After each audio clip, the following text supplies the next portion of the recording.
Bienvenidos al canal del Ministerio de Meditación Bíblica. Hoy estamos meditando en Marcos capítulo 12, versículos 1 al 12. Voy a estar leyendo en la versión Nueva Traducción Viviente y luego vamos a pasar a una breve reflexión. Que el Señor nos acompañe y nos hable a través de su palabra y a través del compartir con otros.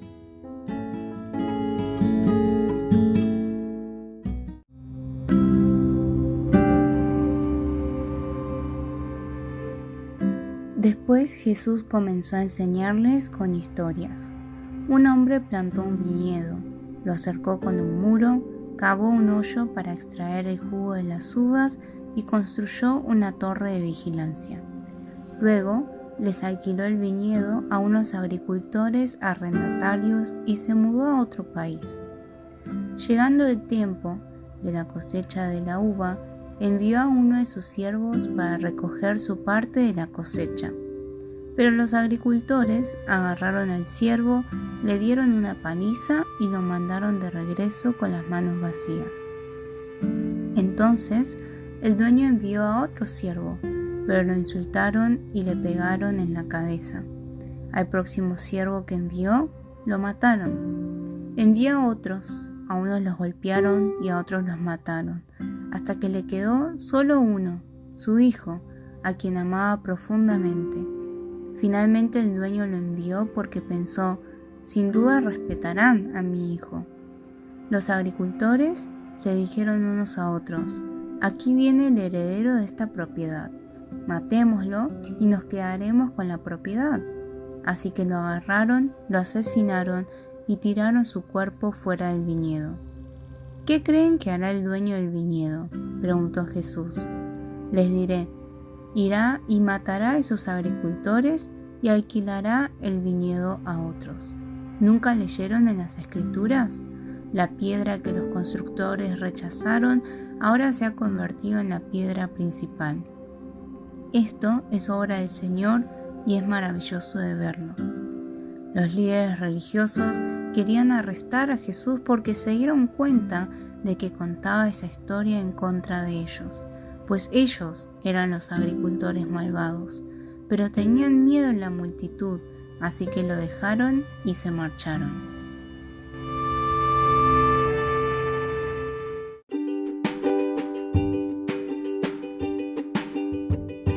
Te recordamos que puedes visitar nuestra página web www.meditacionbiblica.com, también nuestro canal de YouTube Meditación Bíblica Internacional, Instagram Meditación Bíblica y en Facebook Ministerio de Meditación Bíblica.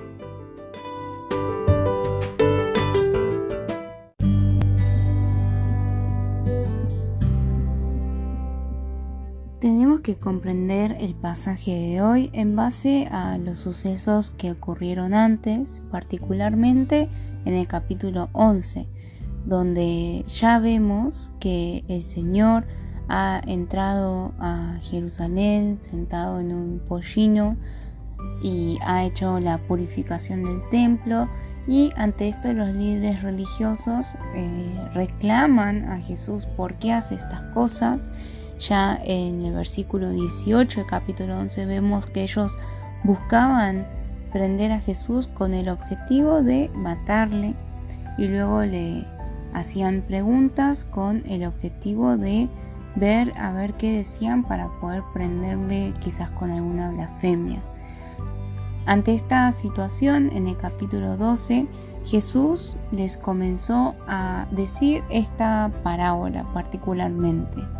Y en el versículo 12 vemos que los líderes religiosos entendieron que Jesús estaba hablando en contra de ellos. Entonces vemos que ante esta situación y ante cómo Jesús ve que están reaccionando los líderes religiosos, Jesús lo que hace, lo que decide es contar por parábolas. Y en realidad, contando aún por esta parábola, Jesús fue bastante directo y los líderes religiosos comprendieron lo que Jesús estaba tratando de decir. Ahora bien, ¿cómo podemos aplicar esto en nuestras vidas? ¿Qué es lo que me puedo preguntar en el día de hoy acerca de Jesús y cómo Jesús se relaciona conmigo? Bueno, ¿de qué manera me está hablando Jesús? Muchas veces nos pasa que tenemos esta ilusión o esta expectativa de que queremos que Dios se acerque a nuestras vidas o en sueños o en visiones y nos diga claramente qué estamos haciendo, qué tenemos que hacer, qué estamos haciendo mal y queremos que nos diga así de manera muy clara y directa. Pero vemos que en muchas ocasiones Jesús hablaba a través de parábolas, pero aún a través de estas parábolas se podía comprender lo que Jesús estaba queriendo decir. En el caso en el que no se comprendía, por ejemplo, los discípulos le preguntaban a Jesús qué significaba. Pero en este caso vemos que Jesús compartió una parábola que los líderes religiosos comprendieron de qué se trataba. Entonces, ¿qué me puedo preguntar? Bueno, Jesús, ¿qué es lo que me está queriendo enseñar a mí? Quizás no de manera explícita, directa o como a mí me gustaría o las cosas que yo esperaría que Jesús me responda, sino de una manera que quizás yo no esperaba, pero que Jesús está haciendo muy claro su mensaje. A través de esta parábola también Jesús está exponiendo que conoce ese objetivo que los líderes tenían de prenderlo y matarlo finalmente también. Entonces, ¿qué es lo que Jesús en el día de hoy me está hablando? ¿Qué es lo que descubre de mí? ¿Qué es lo que me hace saber que Él ya sabe que hay en mi interior? Y ahora, ¿cómo voy a reaccionar a eso? Pensemos primero en el versículo 12, ¿no? ¿Cómo reaccionaron los líderes religiosos al escuchar esta parábola? Dice que ellos seguían procurando prenderlo y aún más porque entendían que hablaba contra ellos, pero que lo dejaron a Jesús y se fueron porque tenían miedo de la multitud. Entonces podemos ver dos cosas acá, de la reacción de los líderes religiosos, quizás una enseñanza que nos da el pasaje a no imitar. En este caso, los líderes, en vez de arrepentirse, en vez de reconocer su mal, arrepentirse y volver a Dios, vemos que aquello que estaban errando continúa, se sigue perpetuando. Y por otro lado, también vemos que a pesar de tener el deseo de, en este caso, prender a Jesús, no lo hacen, pero no porque ven a ver si eso es lo correcto o no delante de Dios, sino porque están viendo la mirada de los otros hacia ellos.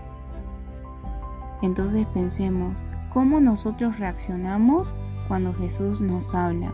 Cuando Jesús quizás nos reprende, cuando Jesús pone al descubierto un deseo equivocado que teníamos en nuestro corazón.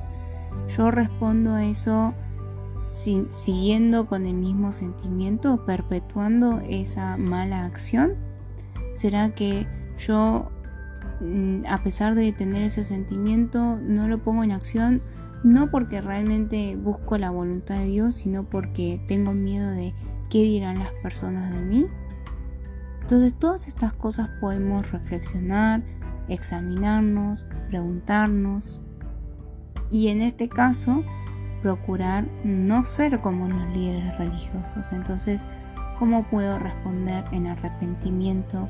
¿Qué es específicamente lo que Jesús señala que hay en mi corazón que no va en apoyo al Evangelio, a una vida cristiana? ¿Y en qué aspectos quizás yo estoy viendo mucho qué es lo que las personas piensan de mí, cómo las personas me ven y cómo de acuerdo a eso yo cambio o no mis acciones? Ahora yendo un poquito más en el medio, ¿no? del contenido de la parábola y lo que eso estaba diciendo acerca de los labradores y entonces los líderes religiosos, vemos que el dueño claramente era el que trabajó, ¿no? El que al principio, el que plantó la viña, cercó de vallado, cavó un lagar, edificó una torre de vigilancia. O sea, esa persona era la dueña que luego puso arrendó este viñedo a unos labradores. Esto nos presenta claramente quién es quién en esta relación, ¿no? O sea, no es una relación de iguales, es una relación entre dueños y unos labradores a quienes se les dio el viñedo, a quienes se les arrendó. Y cuando luego el dueño a su debido momento envía a los siervos para recoger el fruto, su parte de la viña, probablemente parte del acuerdo, ¿qué es lo que vemos los labradores? O sea, ¿por qué mataban a los siervos o golpeaban a los siervos y al final terminaron matando al hijo del dueño? Podemos ver que ellos estaban tratando de apropiarse de algo que no les pertenecía. Podemos ver que quizás ellos no se contentaban con ser simplemente los labradores que estaban trabajando esa tierra, sino que ellos mismos querían ser los dueños.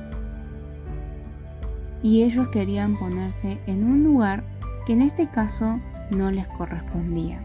Ahora, ¿cómo podemos ver esta enseñanza y aplicarla en nuestras vidas? El dueño de nuestras vidas es Dios. Y Él nos ha dado dones y nos ha hecho nacer en el tiempo específico y en los lugares y en las familias en las que nos encontramos, y nos ha dado la responsabilidad de administrar los dones que nos dio, las capacidades que tenemos y los lugares en los que estamos de acuerdo a su voluntad. Pero podríamos preguntarnos si no estamos siendo como estos labradores, si no hay momentos en los cuales yo quiero no simplemente estar debiéndole algo al dueño de mi vida, sino que quiero ser mi propio dueño. En otras palabras, es como si quisiera ser, o sea, si soy por ejemplo un empleado, pero me quiero apropiar del lugar del dueño. Y a veces hacemos eso con Dios. Entonces este pasaje nos invita a preguntarnos y a reflexionar si quizás en nuestra relación con Dios y en qué decisiones tomamos en nuestras vidas no estamos reflejando que estamos fuera de nuestro lugar y estamos jugando a ser dueños, cuando en realidad ese trono solo le pertenece a Dios y nosotros deberíamos buscar más su voluntad y obedecer su voluntad. Esperamos que estas breves reflexiones hayan podido ser de ayuda para comprender el pasaje y pensar juntos en cómo aplicarlo en nuestras vidas.